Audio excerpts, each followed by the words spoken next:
Laura. Es cajera en un supermercado de barrio. Cobra, saluda, escucha historias y ve, cada noche, cómo cajas enteras de comida, a punto de vencer, terminan en la basura por normas que nadie discute. Hasta que un día no puede más. Mira al encargado. Mira los carros llenos de productos en perfecto estado y se atreve a decir una frase que cambiará su vida y la de todo el vecindario. No tire esa comida, la repartimos. Lo que empieza como un gesto pequeño y casi clandestino, se convierte en una red silenciosa de solidaridad. Bolsas que cambian de manos, cenas que aparecen donde antes había solo pan duro, vecinos que se reconocen y se cuidan. Entre ellos, hay un hombre discreto, que siempre llega último, con ropa sencilla y mirada atenta.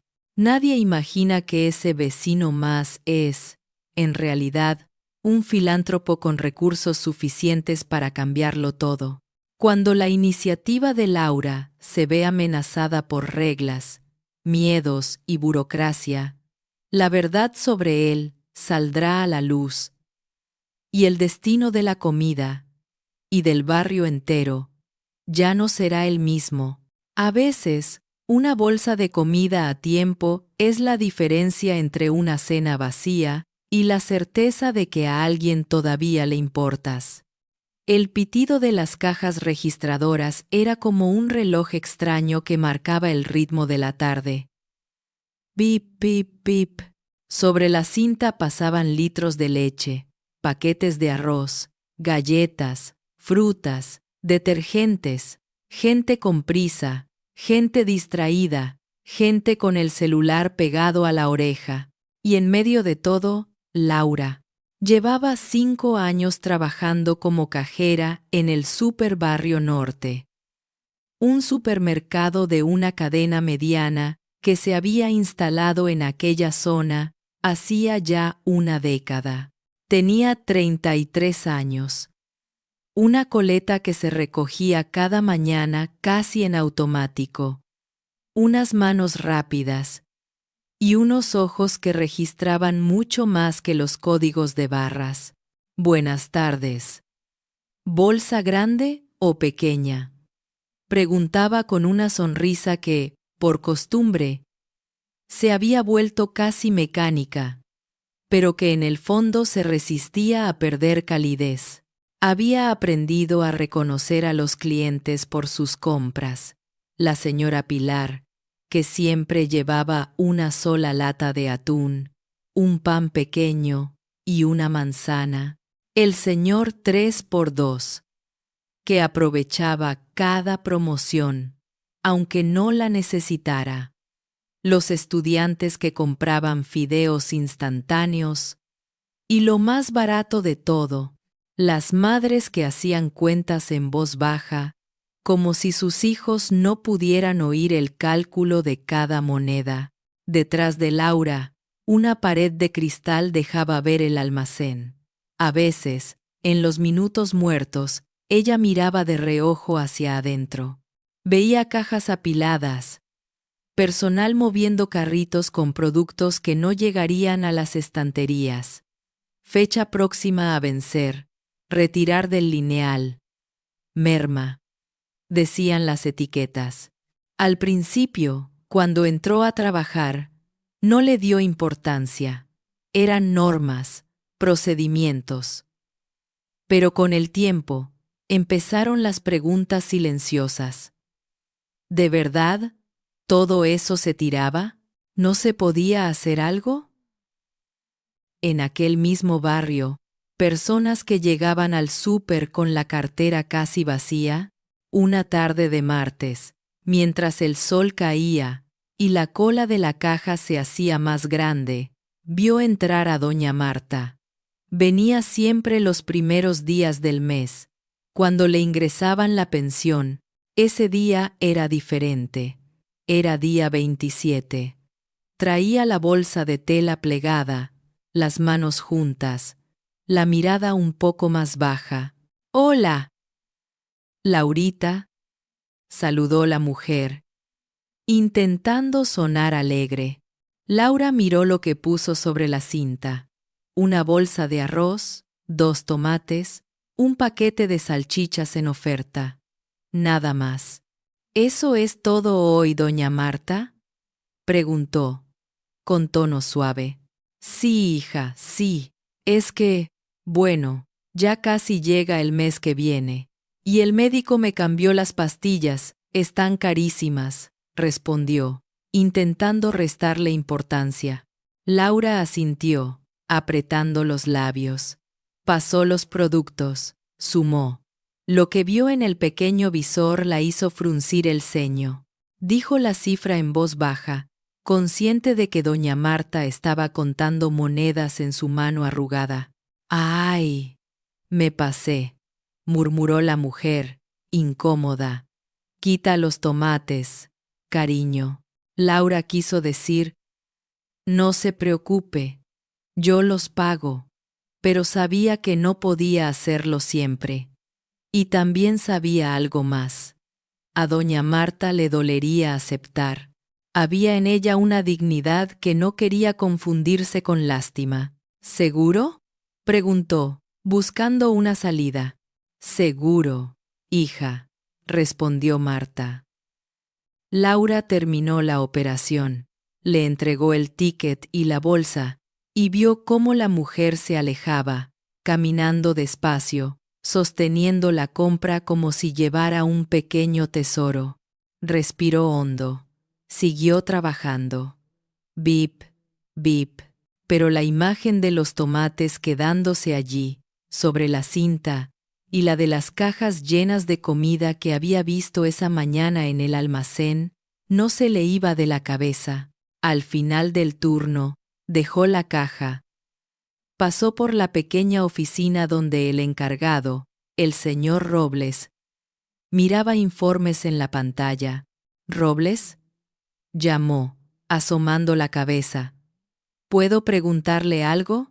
El hombre, de unos 50, camisa siempre perfectamente planchada, gafas, levantó la vista.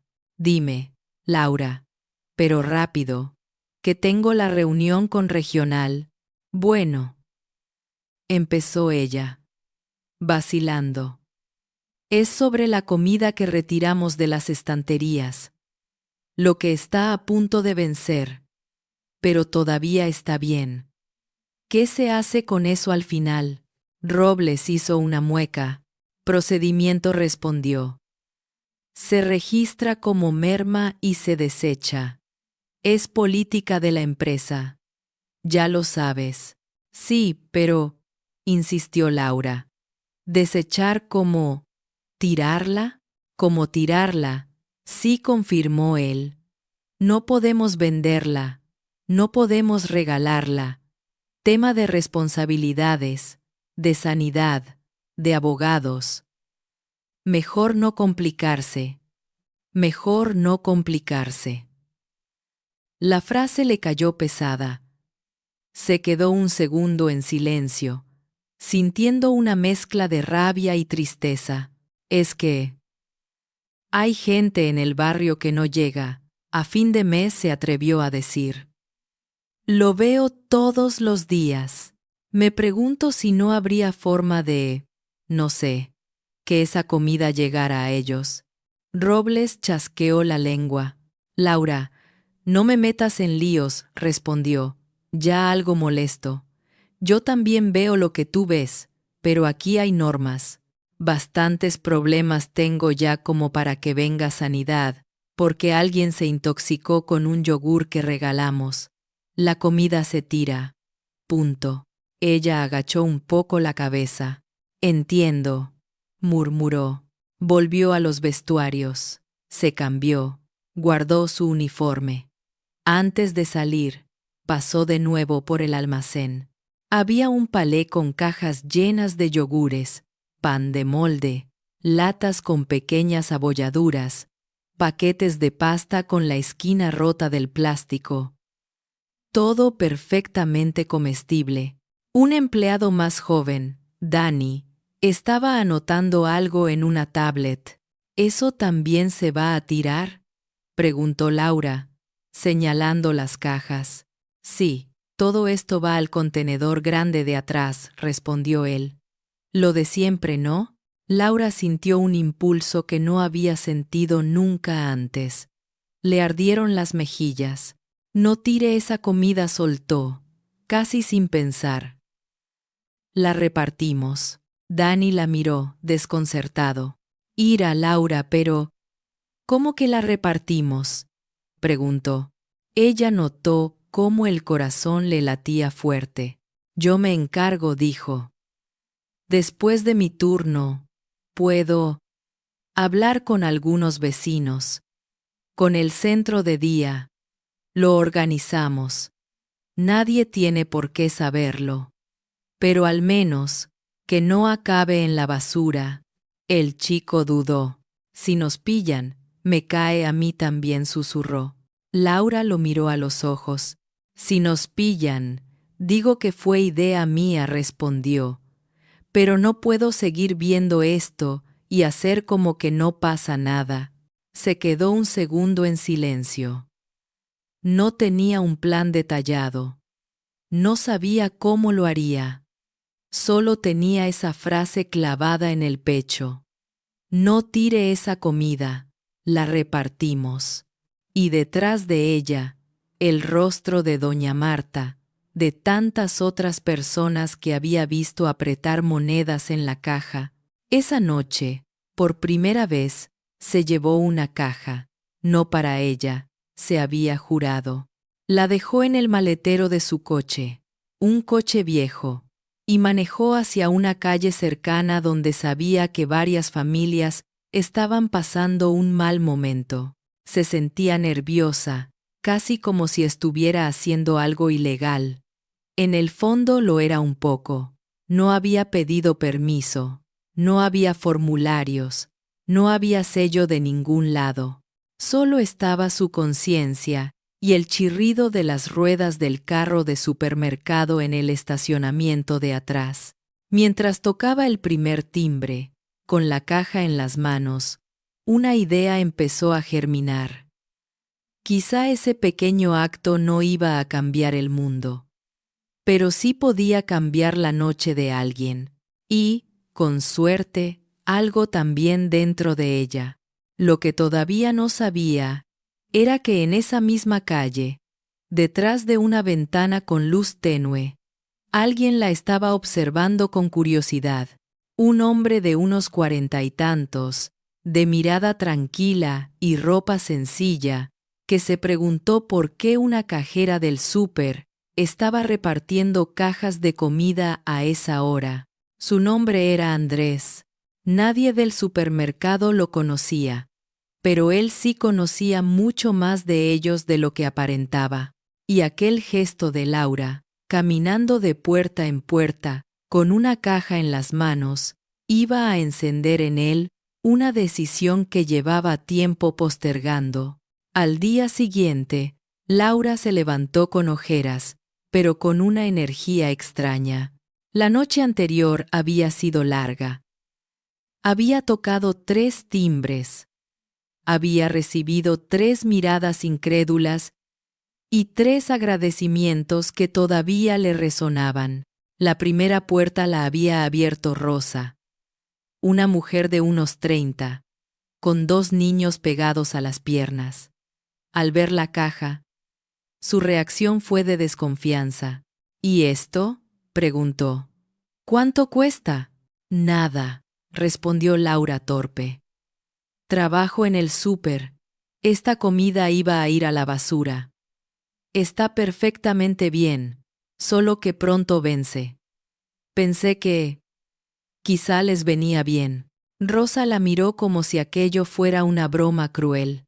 Luego, al ver los yogures, el pan, la pasta, los ojos se le llenaron de lágrimas. Los niños hace días que piden yogur, susurró. Pues hoy cenan yogur, dijo Laura, intentando contener la emoción.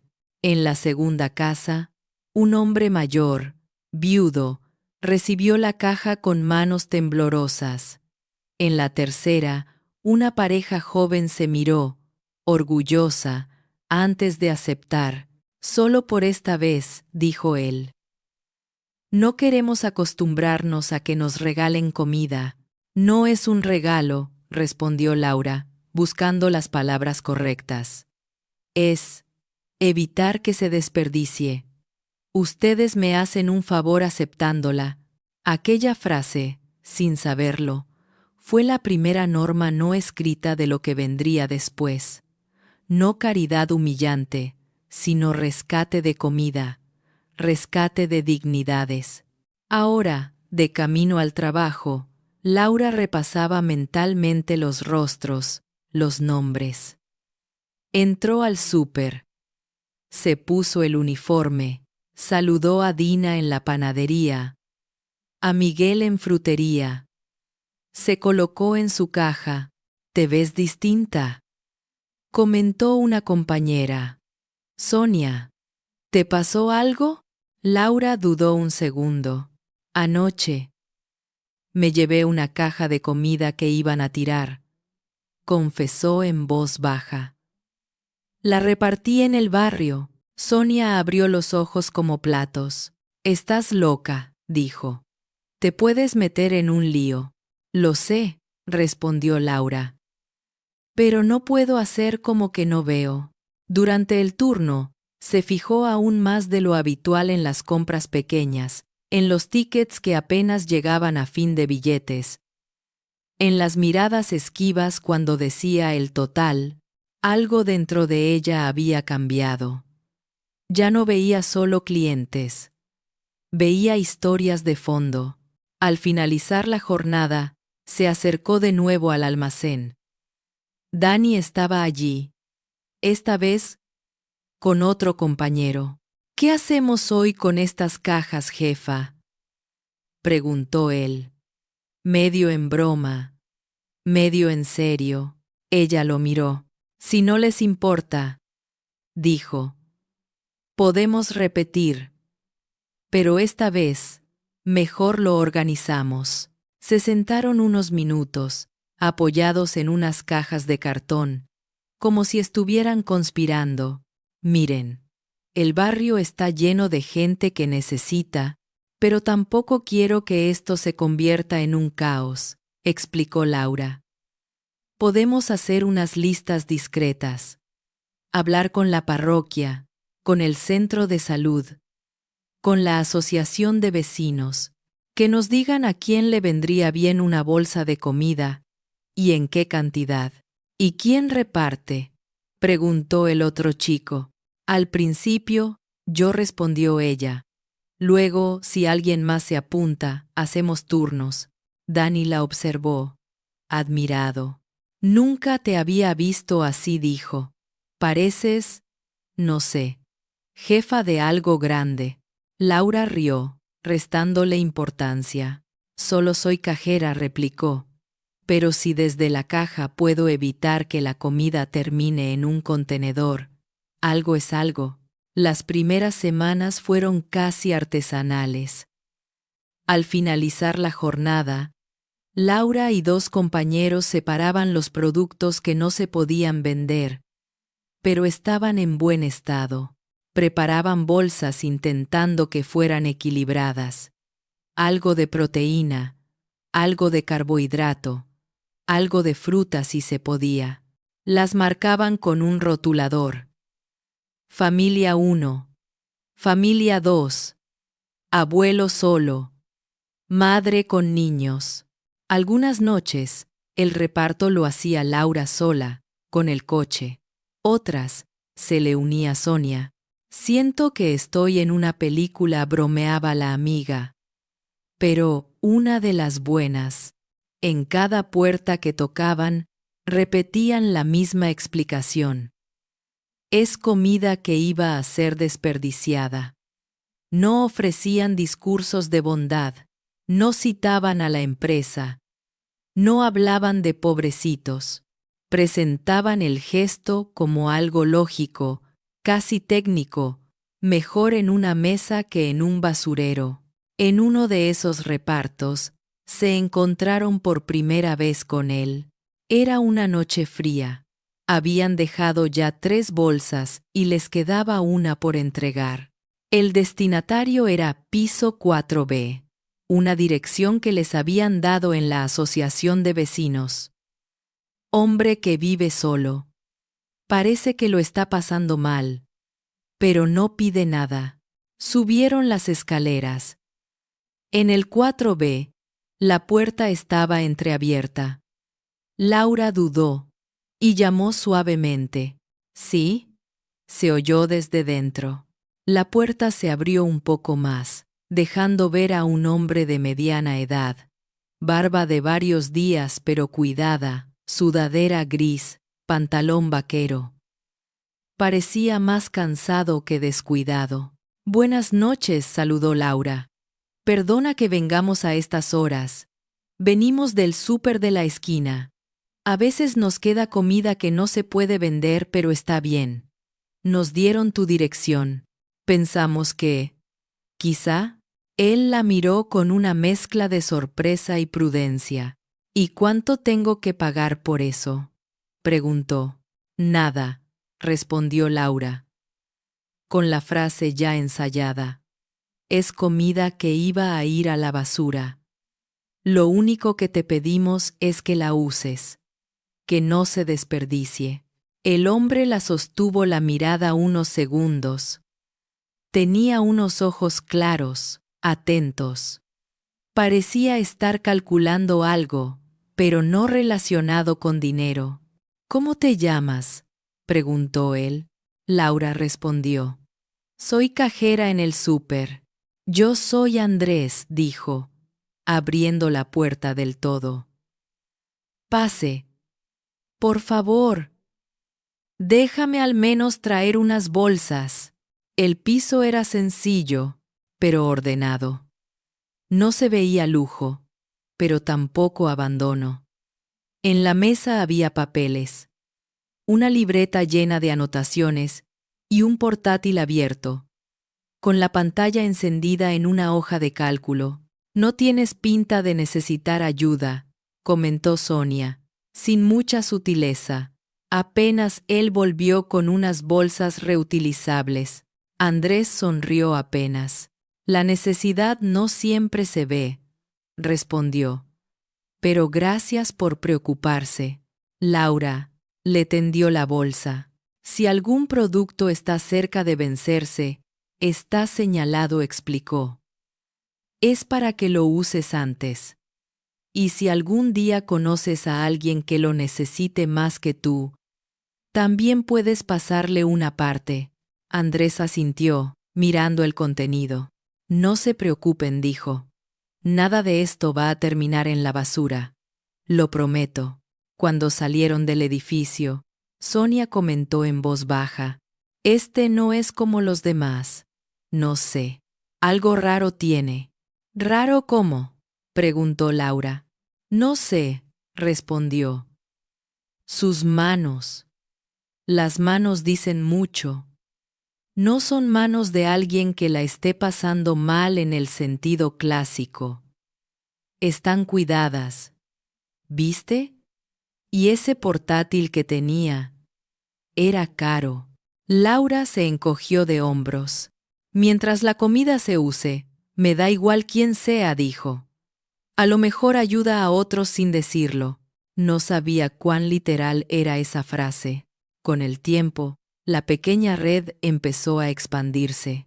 Algunas personas que recibían las bolsas, cuando estaban un poco mejor, llevaban de vuelta al súper galletas hechas en casa, dibujos de sus hijos, pequeñas notas de agradecimiento.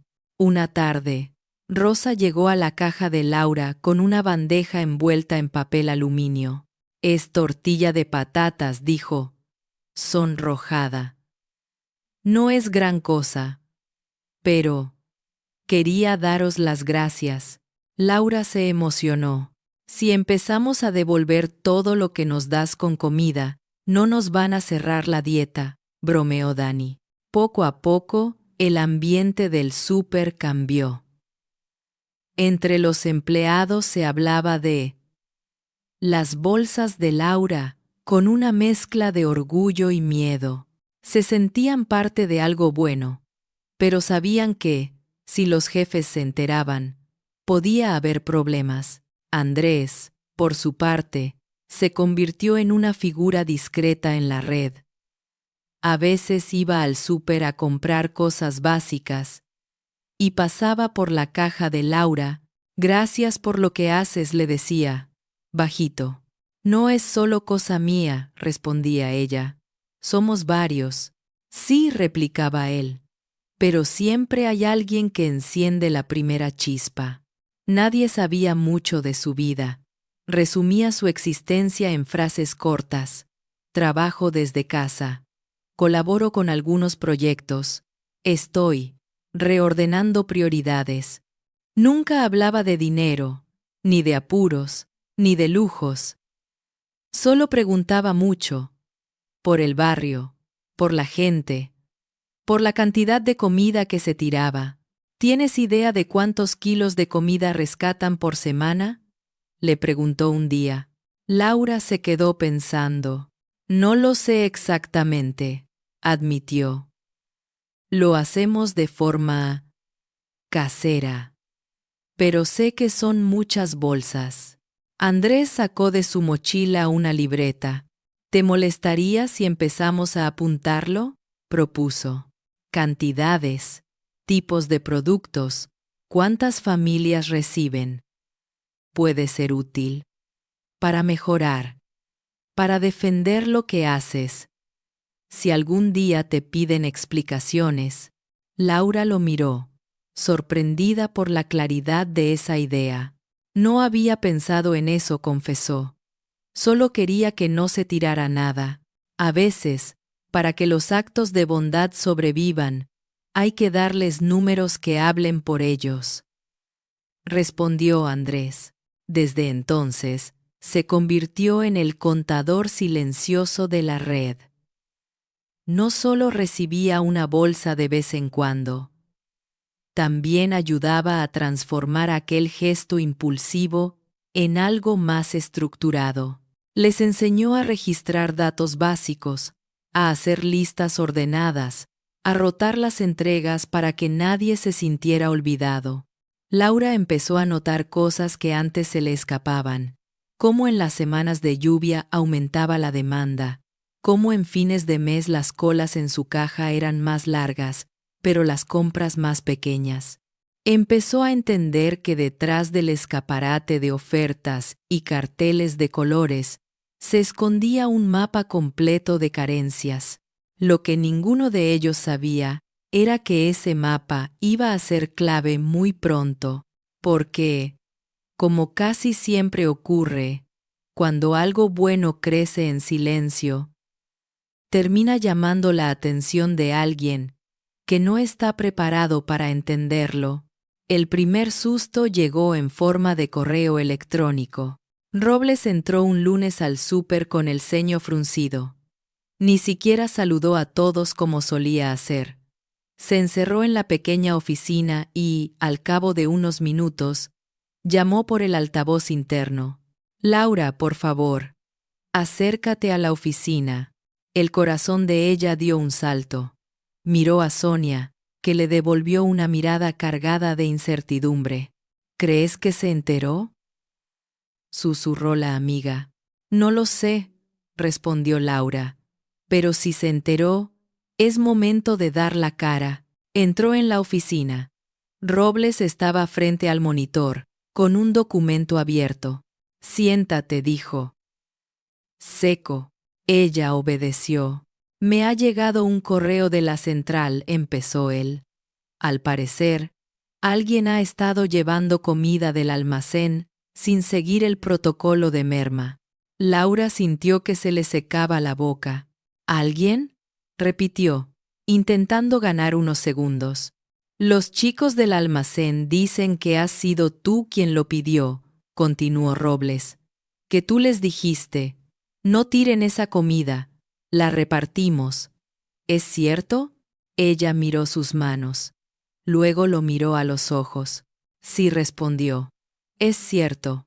Robles cerró los ojos un instante, como quien se prepara para un dolor de cabeza. ¿Tienes idea del lío en el que me has metido?, dijo.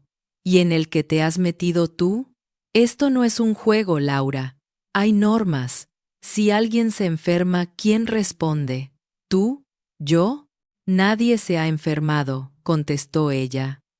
Lo hacemos con cuidado, revisamos fechas, productos. ¿Lo hacemos?, repitió él. ¿Cuánta gente está metida en esto? Laura dudó. No voy a dar nombres, dijo. Yo empecé. Si hay consecuencias, que sean para mí. Robles la miró, sorprendido por la firmeza con la que lo decía. La carta que me mandan, explicó. Viene con copia a Recursos Humanos y al Departamento Legal. Dicen que han recibido un informe anónimo, hablando de un proyecto de rescate de alimentos impulsado desde este súper, que alguien está usándolos para montar su propia ONG sin autorización. Laura parpadeó. Un informe anónimo. Pensó en Andrés, en su libreta, en los datos que llevaban semanas recopilando. Un informe. ¿Cómo?, preguntó. Robles giró el monitor hacia ella. Había varias páginas llenas de gráficos, cifras, estimaciones, kilos de comida rescatados, número de familias beneficiadas, tipos de productos, y al final una conclusión. Este modelo, si se apoya de forma adecuada, podría convertirse en un programa de responsabilidad social de la cadena, pero actualmente opera en la informalidad, con riesgo para la empresa y sin respaldo legal. Laura se quedó sin palabras. ¿Quién hizo esto?, susurró. No lo sé, respondió Robles. El remitente es una dirección genérica, imposible de rastrear fácilmente. Pero en la central se han asustado primero y luego se han interesado. Me piden que te entreviste para entender qué estás haciendo exactamente. No estaba montando ninguna ONG, dijo Laura, casi a la defensiva. Solo no soportaba ver la comida en la basura. Robles suspiró. Mira, Laura dijo, bajando un poco el tono. Te conozco. Sé que eres buena persona, que no has hecho esto para lucrarte. Pero desde la perspectiva de la empresa, esto es un riesgo. Lo mínimo que van a hacer es abrir un expediente. Ella sintió un nudo en la garganta. ¿Me van a despedir?, preguntó. No lo sé, respondió él, sincero. Pero si quieres tener alguna oportunidad, tendrás que explicar bien lo que has estado organizando. Y, aunque no quieras dar nombres, al menos cuéntame cómo lo hacen. Me lo van a preguntar igual. Laura respiró hondo. Sintió que estaba en una encrucijada. Podía minimizarlo todo, decir que fue algo puntual, pedir disculpas y prometer no hacerlo más. O podía asumir lo que realmente era. Una red que había crecido, tocando muchas vidas. Empezó con una caja, dijo. Una sola. Pero después, entendí que había más gente necesitando y más comida sobrando.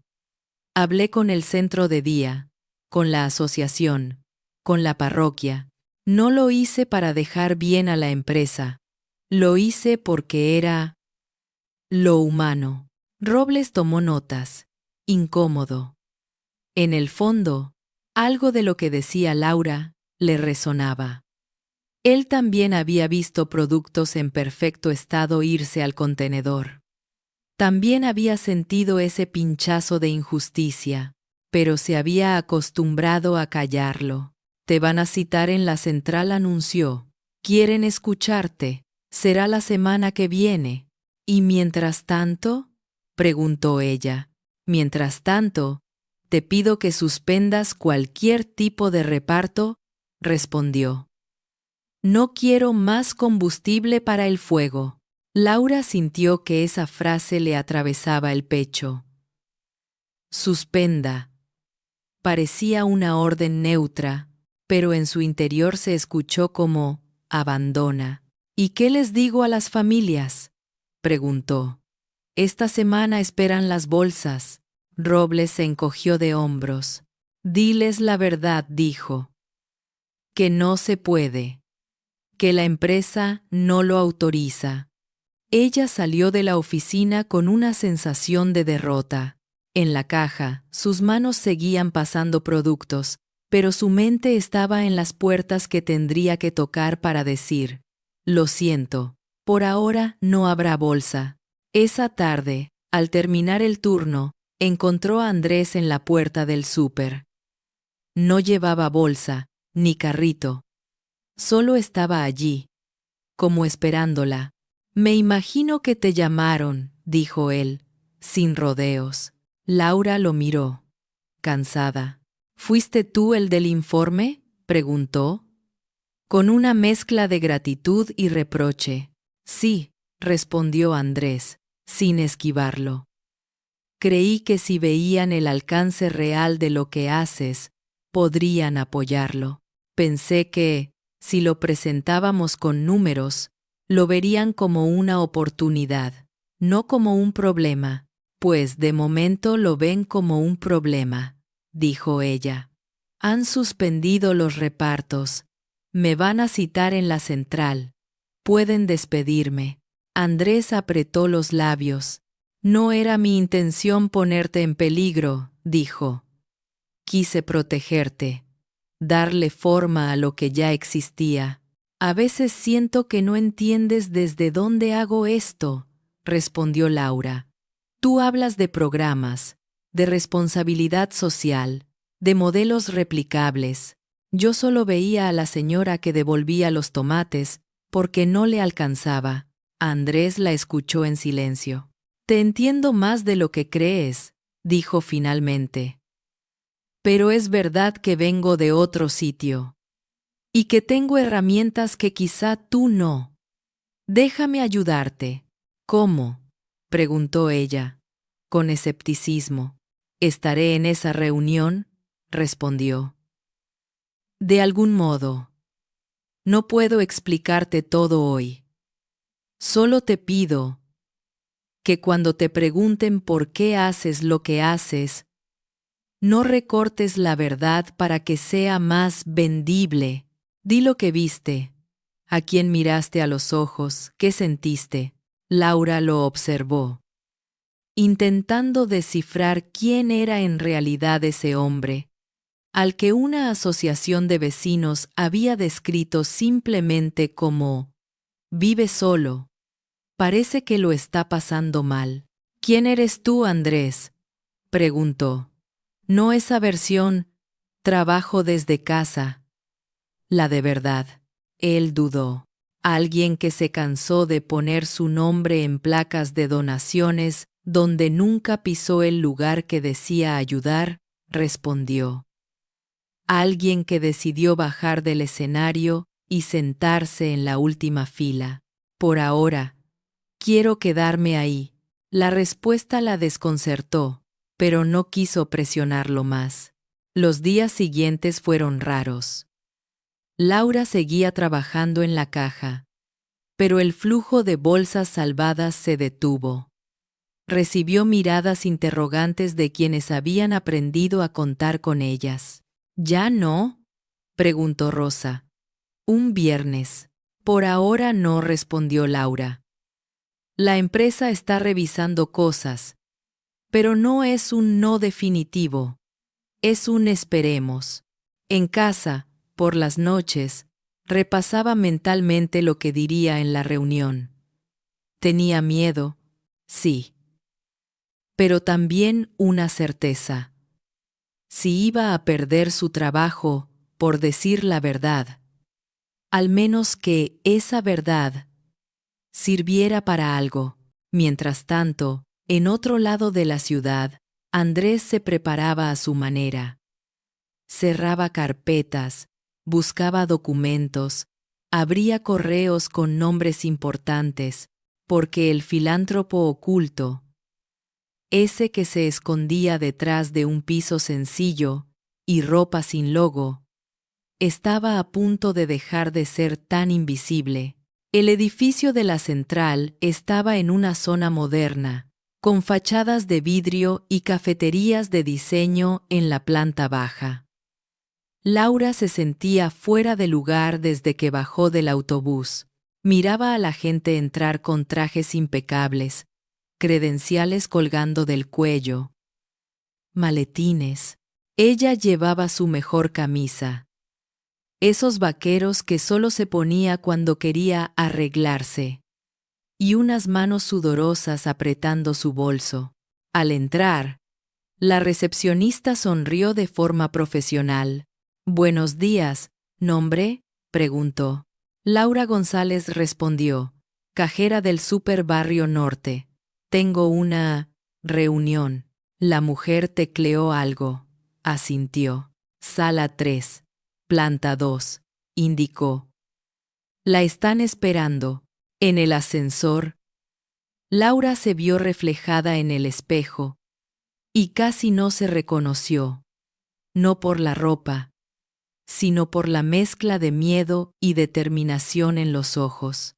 La sala 3 tenía una mesa alargada, paredes blancas, un proyector apagado. Sentados, 3 personas, una mujer de mediana edad, traje azul, gafas y gesto serio. Un hombre más joven, con una tablet frente a él, y otra mujer, con el logo de Responsabilidad Social en su carpeta. «Buenos días», Laura dijo la mujer del traje azul. «Soy Isabel Romero, de Recursos Humanos. Ellos son Javier, de Legal, y Clara, del Área Social. Gracias por venir». «Gracias a ustedes», respondió ella, con la voz un poco temblorosa. «Hemos leído el informe que ha llegado a la compañía», continuó Isabel. «Es extenso, con datos detallados.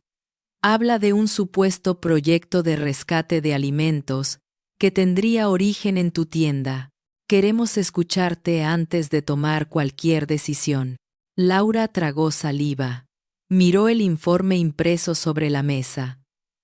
Reconoció, por la forma de los gráficos, la mano de Andrés. «Es cierto que hemos estado entregando alimentos que iban a ser desechados», dijo. Sin rodeos. Empezó de forma muy pequeña. Yo no soportaba ver cómo se tiraba tanta comida en buen estado. Mientras veía gente en la caja contando monedas, devolviendo productos. No pedí permiso. Fue un impulso, y luego se convirtió en algo más grande. Habló de doña Marta, de las familias, del hombre mayor que vivía solo, de las notas de agradecimiento, de las galletas de rosa. No dio nombres, pero sí historias. Mientras lo hacía, Clara, del área social, tomaba notas con atención distinta a la de sus compañeros.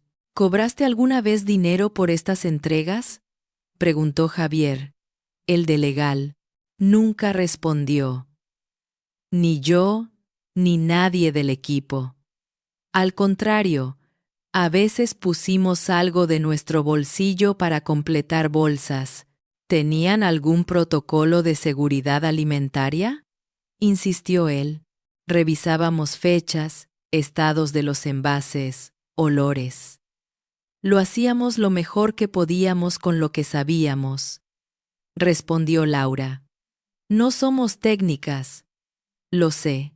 Por eso también creo que, si esto sigue, debe hacerse bien, con formación, con supervisión. Isabel intervino. ¿Eras consciente de que estabas yendo en contra de las políticas de la empresa?, preguntó. Laura bajó la mirada. Sí, admitió. Pero también era consciente de que tirar comida perfecta a la basura mientras hay niños que cenan pan y agua es ir en contra de algo más importante que un manual. Hubo un silencio. Clara levantó la vista de sus notas. En el informe anónimo dijo: se sugiere que esto podría convertirse en un programa de la compañía. ¿Es eso lo que tú quieres? Laura respiró hondo. Yo solo quería dejar de ver esas cajas, ir al contenedor, respondió. Pero en el camino descubrí algo, que cuando la gente siente que alguien piensa en ella, cambia la forma en que camina, en que mira, en que habla. Este proyecto no es solo comida, es decirle a nuestro propio barrio: te veo. Si la empresa quisiera apoyarlo, hacerlo bien, llegar a más, sería hermoso. Pero si no, si me despiden hoy mismo, al menos me voy con la conciencia en paz. Javier y Clara intercambiaron miradas. Isabel cruzó las manos. Bien, dijo. Te agradecemos la honestidad. Nos tomaremos un tiempo para decidir. Hay riesgos claros, pero también posibilidades. Antes de cerrar, hay alguien más que quiere intervenir. Fue parte clave de ese informe. La puerta se abrió. Laura, que estaba mirando sus manos, levantó la vista y lo vio. A Andrés. Pero no era el Andrés de la sudadera gris y los vaqueros. Iba con una camisa sencilla pero elegante, un saco oscuro sin corbata. Lo más llamativo no era la ropa, sino la forma en que los demás lo miraron, con reconocimiento, casi deferencia. Buenos días, saludó él, con una seguridad que Laura no le había visto nunca. Perdón el retraso. Venía de otra reunión. Laura dijo Clara. Permítenos presentarte a Andrés Salvat. Es uno de los principales donantes privados de programas sociales en la ciudad y, desde hace unos meses, asesor externo de nuestra área de responsabilidad social. El mundo de Laura se detuvo por un segundo. Donante privado. Asesor. Miró a Andrés, que la sostenía la mirada, ahora sin máscaras. Tú, susurró. Él sonrió, con cierta culpa, y era verdad, respondió. Pero omití el detalle de que, durante muchos años, di dinero sin poner el cuerpo. Firmaba cheques, mi nombre salía en memorias, en placas, pero no sabía cuál era el color de las paredes de los comedores que supuestamente ayudaba. Hace un tiempo decidí cambiar eso. Quise ver con mis propios ojos. Por eso me mudé a tu barrio. Por eso acepté esas bolsas. Se volvió hacia Isabel y Javier. El informe que recibieron lo hice yo, dijo. No como acusación, sino como propuesta. Lo que Laura y su equipo han hecho, a pesar de la falta de apoyo institucional, es ejemplar. Han diseñado, sin saberlo, un piloto de rescate de alimentos con impacto real en la comunidad. Javier lo miró, escéptico. Pero tú mismo señalas los riesgos legales, dijo. ¿Cómo propones que los afrontemos? Formando a la gente, firmando convenios con organizaciones que ya trabajan en esto, estableciendo protocolos de trazabilidad, respondió Andrés, casi sin respirar. Hay modelos en otras ciudades, en otros países. La empresa ya dona dinero a causas similares. ¿Por qué no hacerlo también con sus propios excedentes? Se puede. Se hace. Solo hace falta voluntad. Clara asintió. Llevo años intentando convencer a la compañía de dar este paso, admitió. Pero siempre se quedaba en lo estudiamos. Este informe, estas historias, le dan carne a lo que antes eran solo ideas. Isabel parecía debatirse entre la prudencia y la posibilidad. ¿Y Laura?, preguntó. ¿Qué papel tendría en todo esto? Andrés no dudó. El que ella quiera, dijo. Pero, como mínimo, debería liderar el proyecto en su tienda. Y, si está dispuesta, ayudarnos a diseñar el modelo junto a Clara. Nadie conoce mejor que ella las caras, los silencios y las pequeñas vergüenzas de la fila de caja. Laura sentía que estaba en una película ajena. Hacía 2 horas pensaba que saldría de allí sin trabajo. Ahora alguien proponía que diseñara un programa para toda la cadena. No soy experta, balbuceó. No he estudiado esto. Solo sé lo que veo. Eso es precisamente lo que nos falta a los que pasamos demasiado tiempo en salas como esta, respondió Andrés. Gente que haya estado al otro lado de la cinta. Isabel suspiró. Bien, dijo al fin. Propongo lo siguiente. Abrimos un piloto oficial de rescate de alimentos en el Super Barrio Norte, bajo supervisión del área de responsabilidad social y con apoyo de Andrés como asesor. Legal trabajará en los protocolos. No habrá sanción disciplinaria para Laura ni para su equipo. Pero a cambio, todo se hará de forma transparente. Y dentro del marco de la empresa, evaluaremos resultados en 6 meses. Javier frunció el ceño. Eso implica asumir riesgos, advirtió. Y asumir que no podemos seguir mirando hacia otro lado mientras tiramos toneladas de comida, replicó Clara. Todos miraron a Laura. Era como si, de pronto, el foco de la sala hubiera girado hacia ella. ¿Y tú?, preguntó Isabel. ¿Aceptas? Laura tomó aire. Miró a Andrés, a Clara, al reloj de la pared. Acepto. Con una condición, dijo. Hubo un murmullo de sorpresa. ¿Qué condición?, preguntó Isabel. Que en cada reunión donde se hable de este programa, haya al menos una persona del barrio presente, respondió. No quiero que se convierta en un proyecto bonito en papel, pero desconectado de la realidad. No quiero que las familias se sientan como cifras. Y que nunca se use esto para humillar a nadie, ni en propaganda, ni en redes. Historias sí, pero con respeto. Andrés sonrió. Era exactamente la clase de condición que alguien que ha tenido hambre en la mirada de otros pondría. Trato hecho, dijo Isabel. Lo incluiremos. La reunión terminó con apretones de mano, formularios y muchas cosas por resolver. Pero para Laura, lo más extraño ocurrió al salir del edificio. En la acera, lejos de los trajes, estaban Robles y 2 de sus compañeros, Dani y Sonia. La miraban con nerviosismo. ¿Qué pasó?, preguntó Robles. Laura, todavía procesando todo, sonrió cansada. No me echaron, dijo.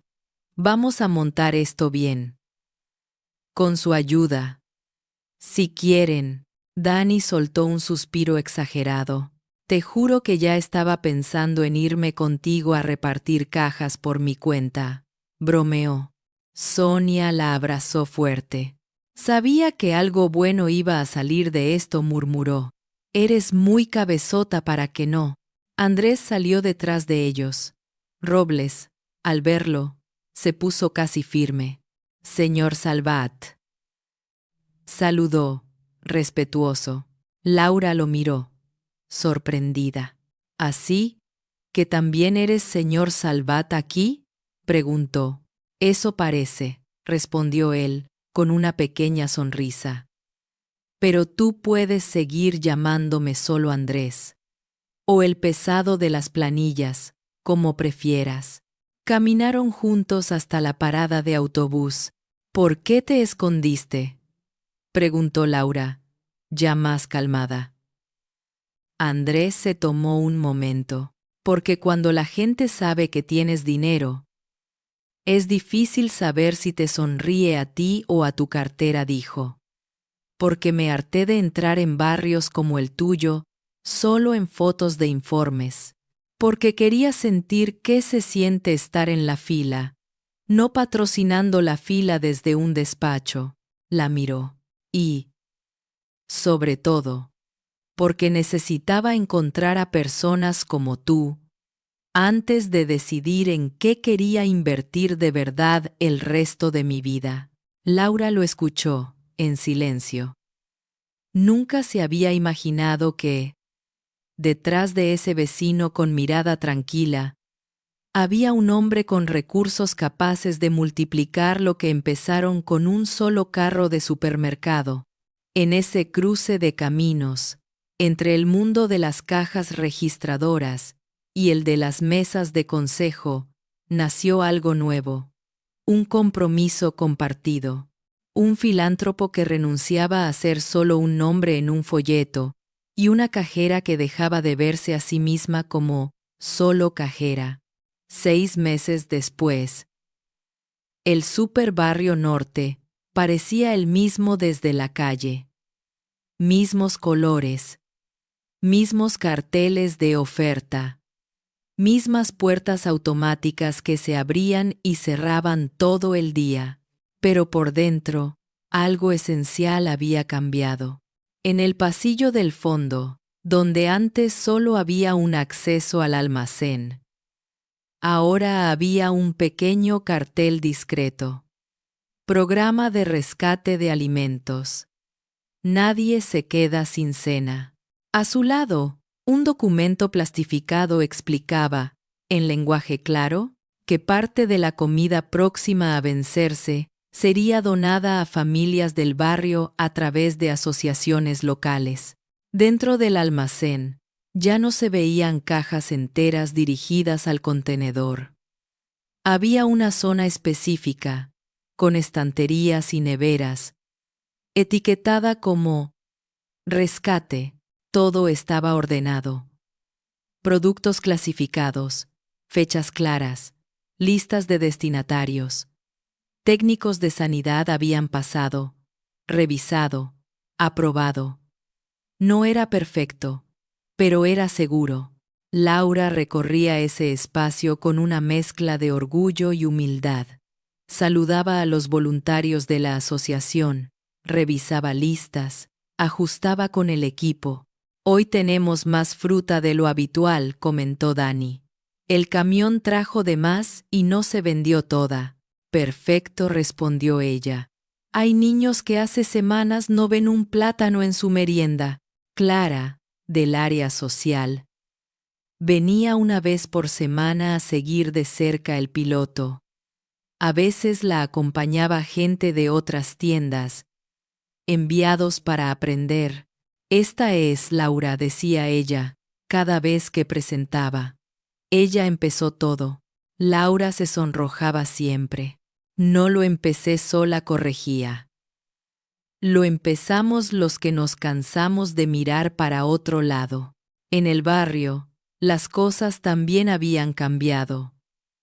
No porque la pobreza hubiera desaparecido, eso habría sido mentira, sino porque ahora había una red más visible. Las familias que recibían las bolsas ya no sentían que abrían la puerta a algo clandestino. Había un sistema, un respeto. Rosa, por ejemplo, ahora era parte del equipo que ayudaba a repartir. Había conseguido un trabajo parcial en la limpieza del súper y complementaba su tiempo llevando bolsas a quienes no podían acercarse. Nunca creí que me iban a contratar aquí, decía, mientras ordenaba. Pasaba la vida mirando las estanterías desde abajo. Ahora, siento que también cuido lo que hay en ellas. Doña Marta, la de los tomates devueltos, se convirtió en una especie de embajadora del programa en su bloque. Si alguien lo criticaba desde la ignorancia, ella contaba cómo esos productos le habían permitido tomar sus pastillas sin el estómago vacío. No es limosna, repetía. Es sentido común con corazón. El programa, que al principio solo estaba en el Super Barrio Norte, empezó a llamar la atención dentro de la empresa. Informes internos mostraban algo que había sorprendido a más de uno. El rescate de alimentos no solo no bajaba las ganancias, sino que había mejorado la imagen en el barrio, reducido ciertos conflictos y, de manera indirecta, aumentado la lealtad de los clientes.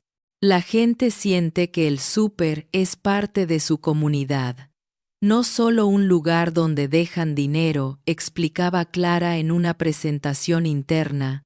Pronto, 2 tiendas más se unieron al piloto, luego 4. Cada una adaptaba el modelo a su realidad, pero la semilla era la misma: dejar de ver la comida como mercancía caducada y verla como oportunidad de acto de bondad estructurado. ¿Y Andrés? Seguía viviendo en el mismo piso, con las mismas paredes sencillas. Pero ahora entraba y salía del barrio sin necesidad de esconderse. Los vecinos sabían, más o menos, que ayudaba en cosas grandes. Algunos decían que era un millonario raro, que prefiere comer empanadas con nosotros que en restaurantes caros. En la empresa, su papel pasó de ser donante externo a algo más incómodo y valioso. La voz que recordaba en cada reunión que los programas sociales no eran publicidad, sino compromisos. Una tarde, al terminar una sesión de formación con otros gerentes, Andrés se encontró con Laura en el pasillo del almacén. ¿Sabes?, le dijo. A veces me invitan a cenas de gala para hablar de filantropía, de gestos, de solidaridad. Me preguntan cuál fue mi gran idea, y siempre pienso lo mismo. Mi gran idea fue seguirte un día que ibas cargando una caja a la puerta de una mujer que no conocías. Laura se rió. Mi gran idea fue decir: no tire esa comida. La repartimos antes de pensar demasiado, respondió. Si me hubiera sentado a hacer una lista de riesgos, no lo habría hecho nunca. Por eso los que pensamos demasiado necesitamos a gente como tú, replicó él. Se quedaron un momento en silencio, observando a través de la puerta entreabierta. Dani y Sonia preparaban bolsas, bromeando. Un cartel en la pared, escrito por Lucía, la hija de Rosa, que ahora tenía 10 años, decía con letras torcidas: no es comida que sobra, es comida que llega donde tiene que llegar. Ese cartel, hecho con rotuladores de colores, resumía mejor que cualquier informe de 50 páginas lo que estaba ocurriendo. Al salir del súper, el sol caía sobre la calle llena de niños jugando, vecinos charlando, gente entrando y saliendo.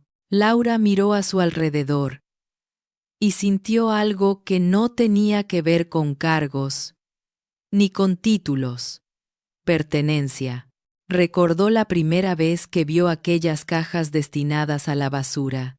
Recordó el miedo de tocar timbres con una bolsa en la mano.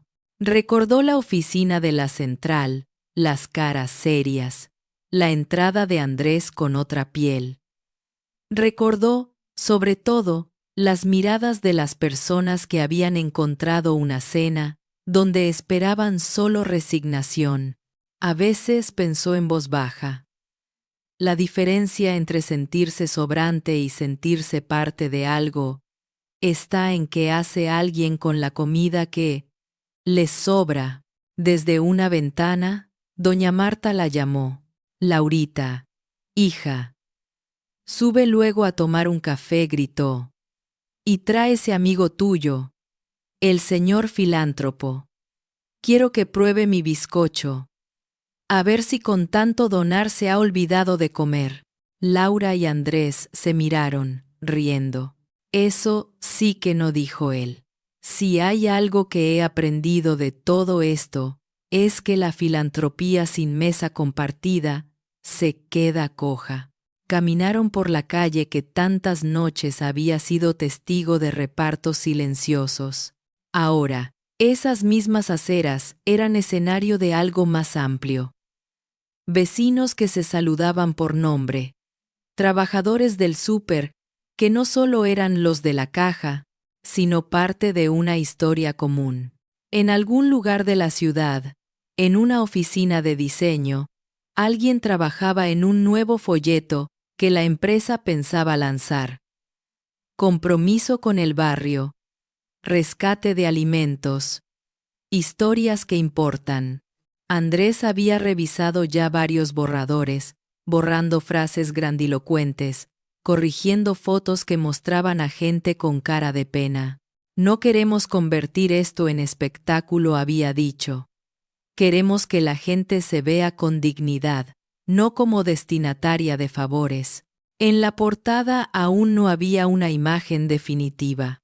Pero si le hubieran preguntado a Laura cuál elegir, habría propuesto algo muy sencillo: las manos de alguien sosteniendo una bolsa de comida y un pequeño texto.